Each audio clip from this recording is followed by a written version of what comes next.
ഇത് ഒരു യാത്രയാണ്. ഇന്നലെയുടെ ആകാശത്ത് നമ്മെ മോഹിപ്പിക്കുകയും അത്ഭുതപ്പെടുത്തുകയും ഒക്കെ ചെയ്ത പ്രതിഭാധനരുടെ ജീവിതത്തിലേക്ക് ഒരു യാത്ര. അവരുടെ ഓർമ്മകളിലൂടെ, കാലടികൾ പതിഞ്ഞ മണ്ണിലൂടെ, അടയാളങ്ങളിലൂടെ ഇന്നലെയുടെ താരങ്ങളിലേക്ക്.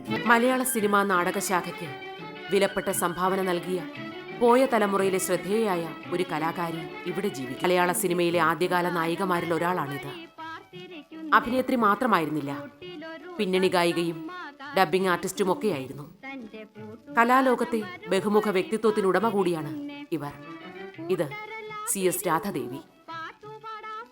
സിനിമയ്ക്കും നാടകത്തിനുമപ്പുറം രാധാദേവി ഇപ്പോഴും ഓർമ്മിപ്പിക്കപ്പെടുന്നുണ്ട്. റേഡിയോ ഗായിക എന്ന നിലയിലാണ് പ്രശസ്തി. ഇവിടെ ശ്രുതിമധുരമായ തൻ്റെ ഇന്നലകൾ നമ്മോട് പങ്കുവയ്ക്കുകയാണ്. കുട്ടിക്കാലത്ത് ഒരു 7 വയസ്സ് തൊട്ട് പാട്ട് പാടും, ഡാൻസ് പഠിപ്പിച്ചിട്ടുണ്ട്. അങ്ങനെ അത് തുടർച്ചയായിട്ട് പോയിക്കൊണ്ടിരുന്നു.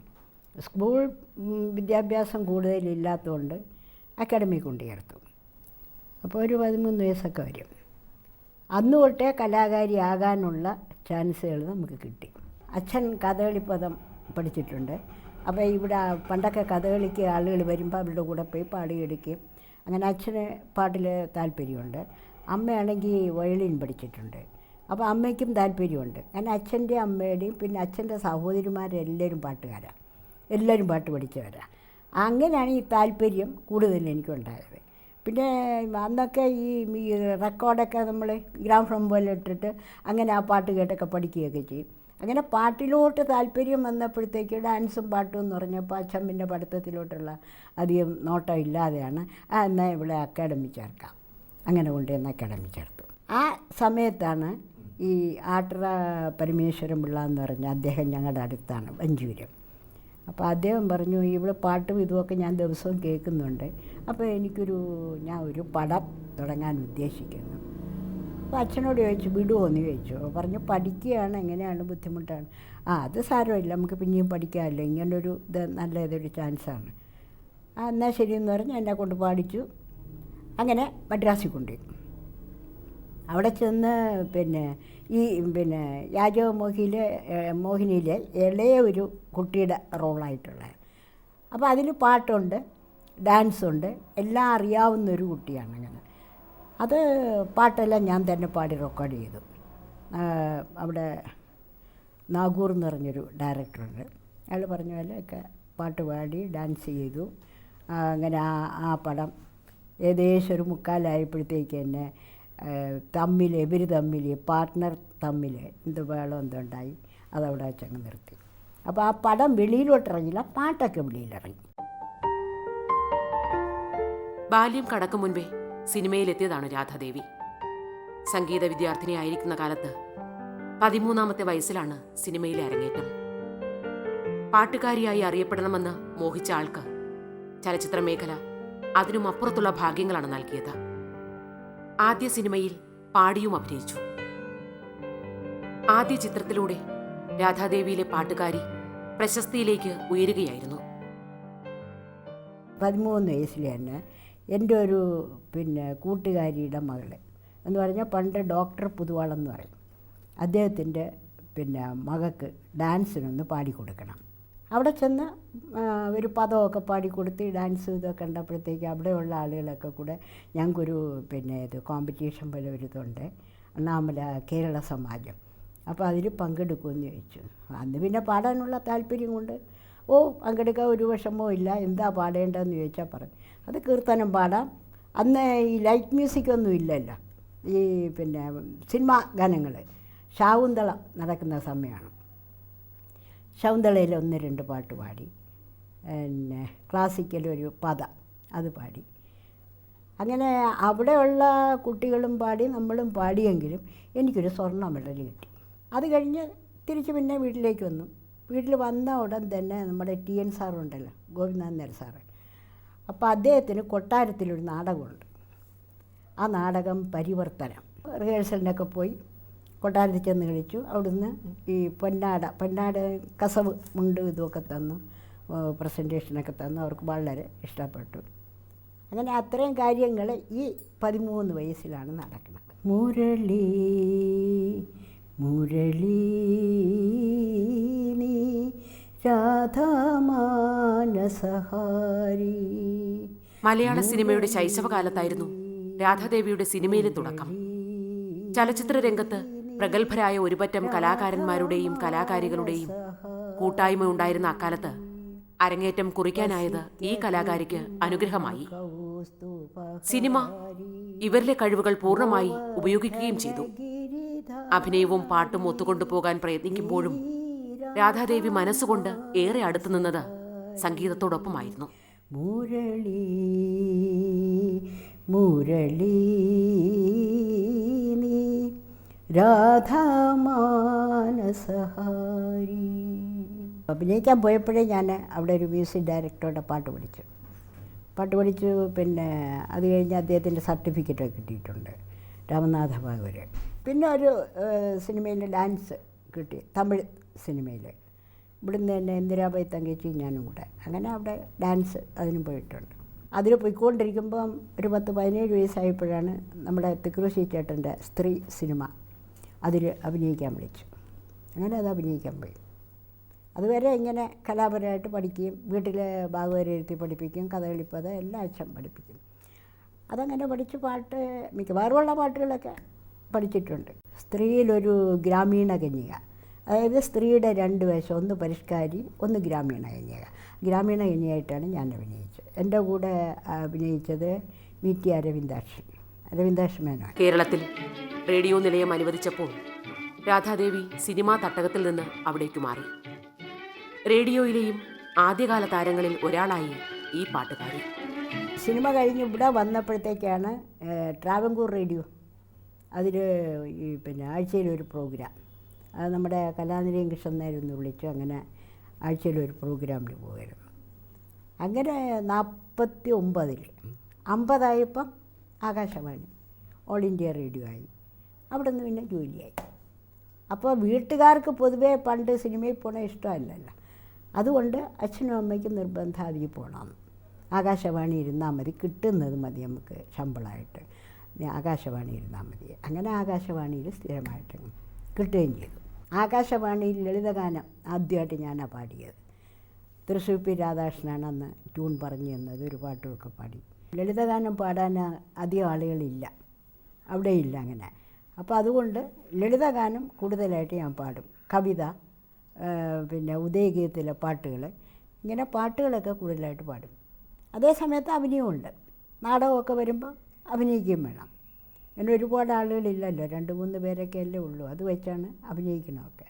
അങ്ങനെ നാടകവും പാട്ട്, കവിത, പിന്നെ ഈ ഫോക്ക് സോങ്, ഇങ്ങനെ പല രീതിയിലും പാട്ടാണ് കൂടുതലായിട്ട് എടുത്തുകൊണ്ടിരുന്നത്.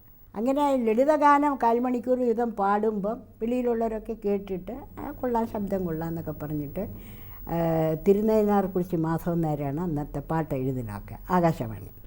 അപ്പോൾ അദ്ദേഹം പറഞ്ഞു, പോയ രാധയ്ക്ക് ചാൻസ് കിട്ടും, പിന്നെ ഇവിടെ സുബ്രഹ്മണ്യം മലയാളിയുടെ അവിടെ വിളിക്കുന്നുണ്ട്, പോകണുണ്ടോ എന്ന് ചോദിച്ചു. ഞാൻ പറഞ്ഞു ഞാൻ പോവില്ല. ഇത്രയൊക്കെ എന്ന് വെച്ചാൽ വലിയ കഴിവുള്ളവരൊക്കെ, പാറശാല പൊന്നമ്മൾ, പിന്നെ കല്യാണിക്കുട്ടി ടീച്ചർ, ഇങ്ങനെ കുറേ പേരൊക്കെ പോയിട്ട് കിട്ടിയില്ല. അപ്പോൾ ഞാൻ പോയാലെന്ത് കിട്ടാൻ പോണതുകൊണ്ട് ഞാൻ പോവില്ല എന്ന് പറഞ്ഞു. അങ്ങനെ പിന്നെ മാധവൻ നായർ സാർ അവിടെ പാട്ട് എഴുതിക്കൊണ്ടിരിക്കുമ്പം പറഞ്ഞ് ഇന്ന് ലളിതഗാനം കൊണ്ട് ഒരു കുട്ടി പാടുന്നുണ്ട്, മലയാളി കേട്ടിട്ട് കൊള്ളാമെന്നുണ്ടെങ്കിൽ നാളെ വിളിപ്പിക്കാമെന്ന് പറഞ്ഞു. അങ്ങനെ കേട്ടിട്ടാണ് പിറ്റേ ദിവസം എന്നെ വിളിച്ചുകൊണ്ട് പോയി അവകാശി സിനിമ അതിൽ 2 പാട്ട് തന്നു. ഭൂവിങ്കലെന്നും അനുരാഗ നദിക്കു വിഘ്നം കൂടാതൊഴുകുന്നു ദേ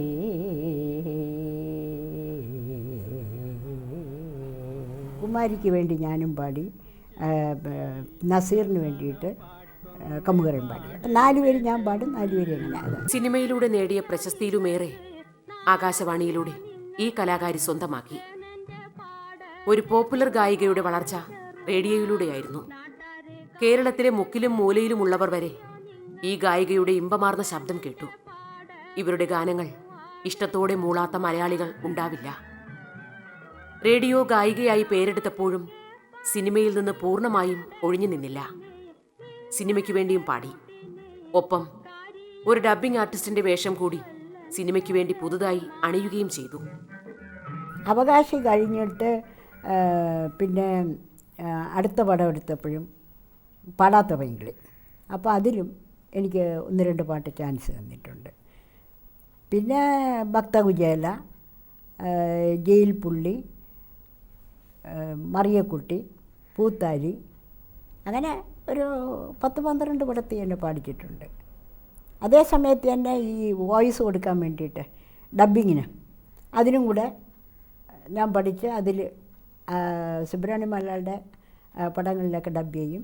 പിന്നെ അല്ലാതെ കുഞ്ചാക്കോ മലയാളുടെ നമ്മുടെ സീത, അതിലെ ചില പാട്ടുകൾ അതൊക്കെ അല്ല ചില സിനിമകളിലൊക്കെ ഡബ് ചെയ്തിട്ടുണ്ട്. പാട്ടിൽ വലിയ ഇതിലൊക്കെ വരണമെന്ന് ആഗ്രഹം ഉണ്ടായിരുന്നു. പക്ഷേ ഈ ജോലി ഉള്ളത് കൊണ്ട് നമുക്കത് കളഞ്ഞിട്ട് പോകാനും വയ്യ.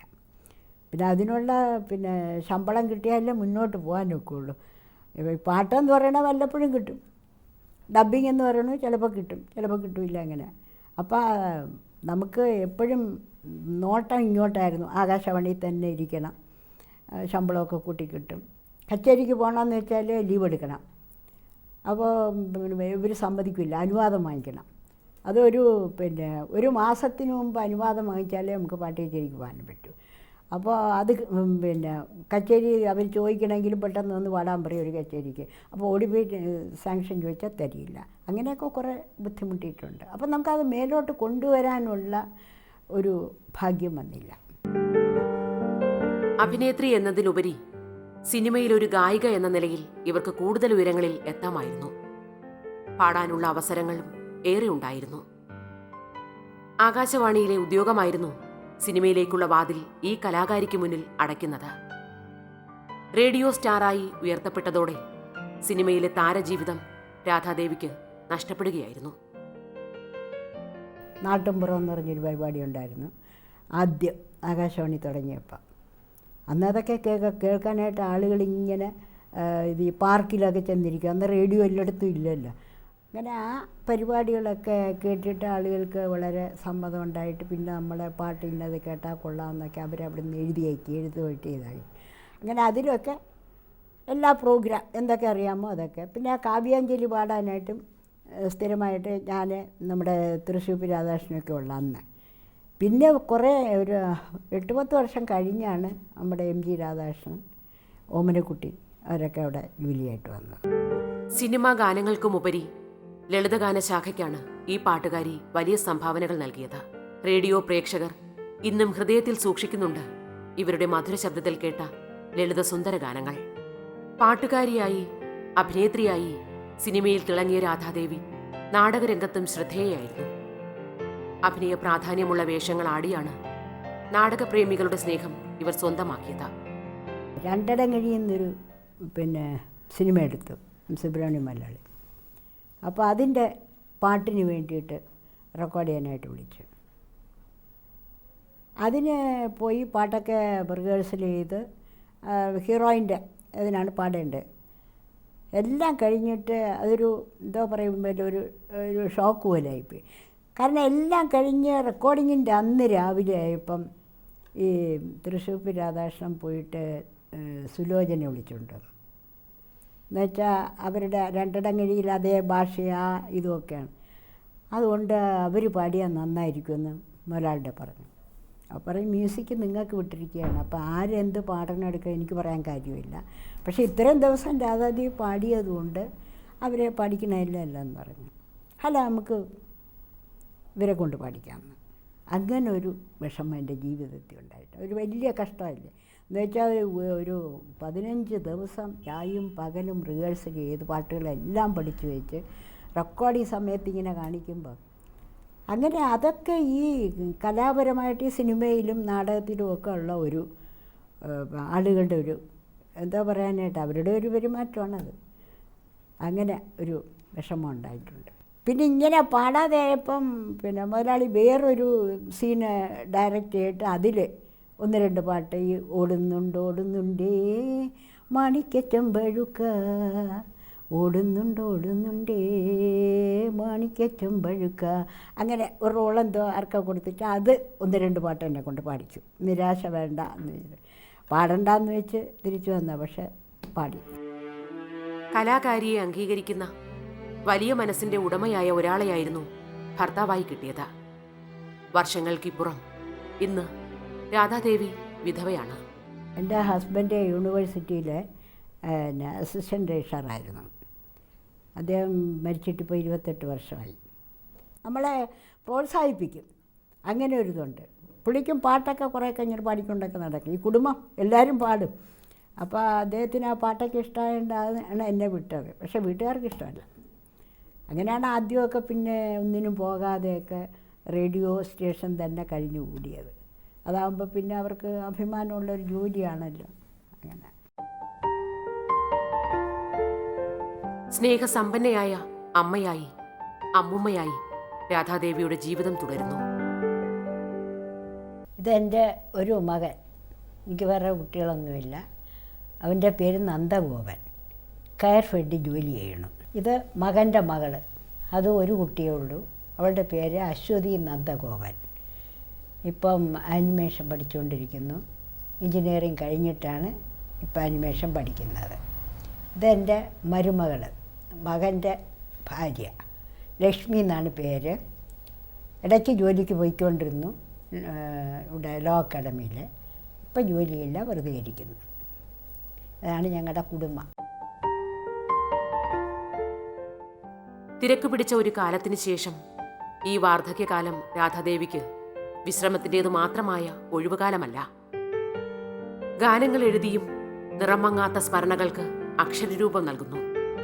എഴുത്തിന്റെ ലോകത്ത് തിരക്കിൽ തന്നെയാണിവർ. ഒപ്പം ഈശ്വര പൂജയിലും ആനന്ദം കണ്ടെത്തുന്നു ഈ അമ്മ. ചുമ്മാരിക്കും കുറേ പിന്നെ പാട്ട് പോലെയൊക്കെ എഴുതി വയ്ക്കും.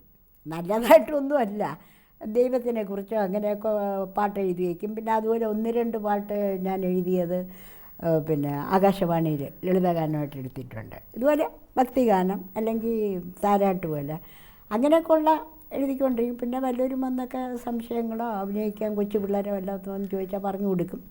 അങ്ങനെയൊക്കെ വീട്ടിൽ ചുമ്മാരി, അല്ലാതെ വെളിയിലെങ്ങും പോയി പറഞ്ഞു കൊടുക്കും. പാട്ട് പഠിപ്പിക്കാനായിട്ട് ക്ലാസ്സൊക്കെ ഇട്ട് തരാം. ഇവിടെ അടുത്തൊരു ആൾ പറഞ്ഞു, നീ അതൊന്നും വയ്യ, വേണ്ട.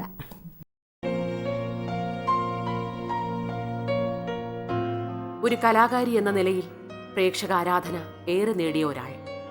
പ്രശസ്തി മാത്രമല്ല, നാടിന്റെ ആദരവും സ്വന്തമാക്കി രാധാദേവി. നിരവധി അംഗീകാരങ്ങളും ഇവരെ തേടിയെത്തി. അവാർഡുകൾ തരപ്പെടുത്തിയെടുക്കാൻ പലരും ഓടി നടക്കുമ്പോൾ അംഗീകാരങ്ങൾ എപ്പോഴും ഇവരെ തേടിയെത്തുകയായിരുന്നു. പ്രക്ഷേപണ കലയിൽ ഇവരുടെ സംഭാവന വളരെ വലുതായിരുന്നു. നമ്മൾ വിചാരിക്കാത്തതൊക്കെ വാസ്തവം പറഞ്ഞെങ്കിൽ ദൈവം തന്നു. എല്ലാ കലയിലും നമുക്ക് ഒന്നുമില്ലെങ്കിലും ഓരോ അവാർഡെന്നും പറഞ്ഞ് എല്ലാത്തിലും വാങ്ങിച്ചിട്ടുണ്ട്. അപ്പോൾ അതൊക്കെ വലിയൊരു ഭാഗ്യമല്ലേ, ഈശ്വരൻ്റെ സഹായം. കണ്ടുകൂടാത്ത കുട്ടികളുണ്ടല്ലോ, അവർ വന്നിട്ട് നമ്മുടെ ശബ്ദം മനസ്സിലാക്കിയിരിക്കണം. അപ്പോൾ അവരെത്രത്തോളം അത് കേൾക്കുന്നുണ്ട്. അതൊക്കെയാണ് നമുക്കുള്ളൊരു വലിയ അഭിമാനം ജീവിതത്തിൽ. പാട്ടെന്ന് വെച്ചാൽ എനിക്ക് ഭയങ്കര ജീവനാണ്. ഇപ്പോഴും അതെ, എവിടെയെങ്കിലും പാട്ട് കേട്ടോ. പക്ഷെ ഇപ്പോൾ പാടാൻ അധികം പറ്റുന്നില്ല, നമ്മുടെ ശബ്ദത്തിൻ്റെ ഇതൊക്കെ കൊണ്ട്. എന്തായാലും സ്റ്റേജിൽ പാടാൻ പറഞ്ഞാൽ മുക്കിമുള്ളിയെങ്കിലും എങ്ങനെയും ഒരു പാട്ട് പാടും. അതിപ്പോഴും ഒരാഗ്രഹമാണ്. അതിന് ഈ ഭാഗ്യമൊക്കെ മതി. അധികം കിടക്കാതെ എടുക്കാതെയൊക്കെ ദൈവം കൊണ്ടുപോകണം. അത് മാത്രമാണ് ഇപ്പോഴത്തെ പ്രാർത്ഥന. എൻ്റെ പ്രായമൊക്കെ ആയില്ലേ. കൂട്ടിലൊരു തത്തമ്മ കാത്തിരിക്കുന്നേ, തന്റെ കൂട്ടുകാരൻ വരും വഴി പാർത്തിരിക്കുന്നേ. ഇന്നലെയുടെ ആകാശത്ത് നക്ഷത്രപ്രഭ വിടർത്തിയ ഒരു കലാകാരി ഇന്ന് ആകാശം വിട്ട് ഇവിടെ ഈ വീട്ടിൽ ഒതുങ്ങിക്കൂടുന്നു.